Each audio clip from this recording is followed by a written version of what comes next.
Subscribe कीजिए loan deals channel को और बेल आइकन बटन को दबाना ना भूलिए ताकि लेटेस्ट वीडियो आपके पास सबसे पहले पहुंचे। Hello and welcome to my channel loan deals. दोस्तों मैं समाधान पाटिल फिर से हाजिर हूँ एक और नए वीडियो के साथ। दोस्तों आज की वीडियो में हम बात करने वाले मोर्टगेज लोन के बारे में। मोर्टगेज लोन क्या होती है, ये अगर आपको मोर्टगेज लेनी तो किस तरह से ले सकते हैं, इसके क्या क्या फीचर्स है और कितने % तक आपको मोर्टगेज लोन मिलती है। तो दोस्तों वीडियो शुरू करने से पहले आपको गुजारिश है कि अगर आप मेरे चैनल पर नए हो और आपने अब तक मेरे चैनल को सब्सक्राइब नहीं किया है तो प्लीज़ मेरे चैनल को सब्सक्राइब कर दीजिए और साथ ही में वो बेल आइकन बटन दबा दीजिए ताकि जो भी मेरा इस तरह का वीडियो है उसका नोटिफिकेशन आपके पास सबसे पहले आता रहे। तो चलिए वीडियो शुरू करते हैं। तो दोस्तों मोर्टगेज लोन सबसे पहले हम लोग जानते हैं कि मोर्टगेज लोन क्या होता है। जो मोर्टगेज लोन यानी कि क्या होता है कि अगर आपके पास ऑलरेडी पहले से प्रॉपर्टी है, ठीक है, और उस प्रॉपर्टी के अगेंस्ट में आप लोन लेते हो कमर्शियल बैंकों से, नेशनलाइज बैंकों से या किसी भी प्रकार की फाइनेंस कंपनी से, आप अपनी प्रॉपर्टी गिरवी रख के जब उनसे लोन लेते हो तो उसे मॉर्गेज लोन या मोर्टगेज लोन कहा जाता है। उसे लोन्स अगेंस्ट प्रॉपर्टी यानी कि लैप भी कहा जाता है। तो इस तरह से इसको मोर्टगेज कहा जाता है। अब ये मोर्टगेज कौन सी प्रॉपर्टी पे हो सकता है, सबसे पहले अभी हम लोग वो जान लेते हैं।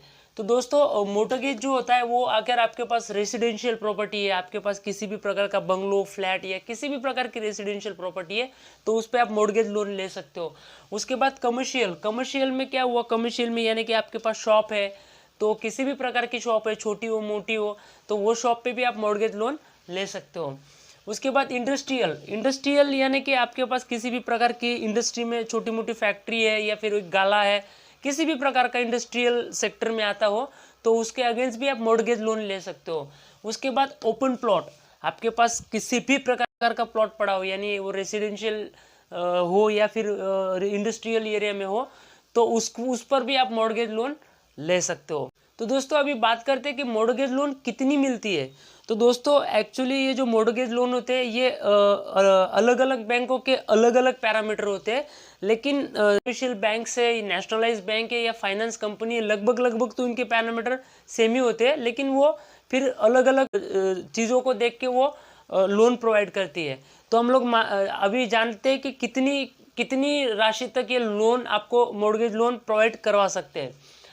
इसका एक पैरामीटर्स होता है, कोई भी बैंक हो या एनबीएफसी कंपनी हो या कमर्शियल बैंक हो, वो एलटीवी को देखकर मॉर्गेज लोन प्रोवाइड करती है।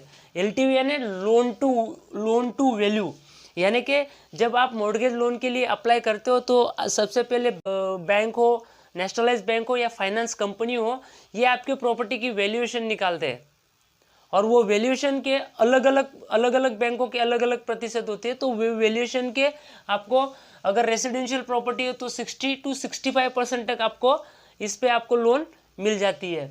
अगर कमर्शियल प्रॉपर्टी है तो वो 50 to 55% तक आपको लोन देती है। उसके बाद अगर इंडस्ट्रियल में है, इंडस्ट्रियल में आपको किसी भी छोटी मोटी फैक्ट्री है तो इंडस्ट्रियल में ये 50 to 55% तक आपको लोन देती है। उसके बाद अगर आपके पास ओपन प्लॉट है तो ओपन प्लॉट पे 40 to 45% तक आपको ये लोन प्रोवाइड करती है। ये सब्जेक्ट टू वैल्यूएशन हुआ, यानी कि आपकी जो प्रॉपर्टी की कीमत होती है वो प्रॉपर्टी की कीमत के इतने % तक आपको लोन मिलती है। अगर हम लोग उदाहरण के तौर पे माने कि अगर मान लो कि आपकी प्रॉपर्टी की कीमत 50 लाख रुपया है तो 50 लाख रुपये का अगर 60% अपने अकाउंट करें तो आपको 30 लाख रुपये तक इसमें लोन मिल सकती है। तो इस तरह से ये लोन प्रोवाइड करती है। अब ये हो गई वैल्यूएशन, सब्जेक्ट टू वैल्यूएशन, यानी कि आपकी प्रॉपर्टी के पैरामीटर को देख के हो गए। अब दूसरी चीज़ और क्या देखती है बैंक, कि आपकी इनकम कितनी है। अगर बैंक ने आपको 30 लाख रुपया लोन प्रोवाइड कर दी तो ये 30 लाख रुपए के आप ईएमआई भर पाओगे या नहीं भर पाओगे, आपकी सही में उसकी इतनी इनकम है या नहीं है। तो एक तो वैल्यूएशन और आपकी इनकम, दोनों चीज़ को देखकर बैंक जो होती है आपको लोन प्रोवाइड करती है। मान लो कि आपकी इनकम 30 लाख के लिए एलिजिबल नहीं है, आप जो इनकम कर रहे हो वो सिर्फ आप 15 या 17 हज़ार रुपये का हफ्ता भर सकते हो, तो भले क्यों ना आपकी प्रॉपर्टी की वैल्यूएशन फिर ज़्यादा है और उसके प्रॉपर्टी की वैल्यूएशन के 60% तक आप भले क्यों ना एलिजिबल हो, लेकिन आपकी इनकम भी देखी जाएगी। अगर आप इनकम बेस के लिए 17 या 18 हज़ार रुपये की एलिजिबल हो तो आपको 10 से 12 या 15 लाख रुपए तक ही लोन इसमें मिल सकती है। तो इस तरह से ये बैंकें जो होती है एनबीएफसी कंपनी हो या फिर किसी भी प्रकार का फाइनेंशियल इंस्टीट्यूट हो, तो इस तरह से ये 2 पैरामीटर पर आपको मॉर्गेज लोन प्रोवाइड करती है। तो अभी बात कर लेते हैं कि इसका रेट ऑफ इंटरेस्ट कितना होता है। तो दोस्तों अलग अलग बैंकों का इसमें रेट ऑफ इंटरेस्ट अलग अलग है।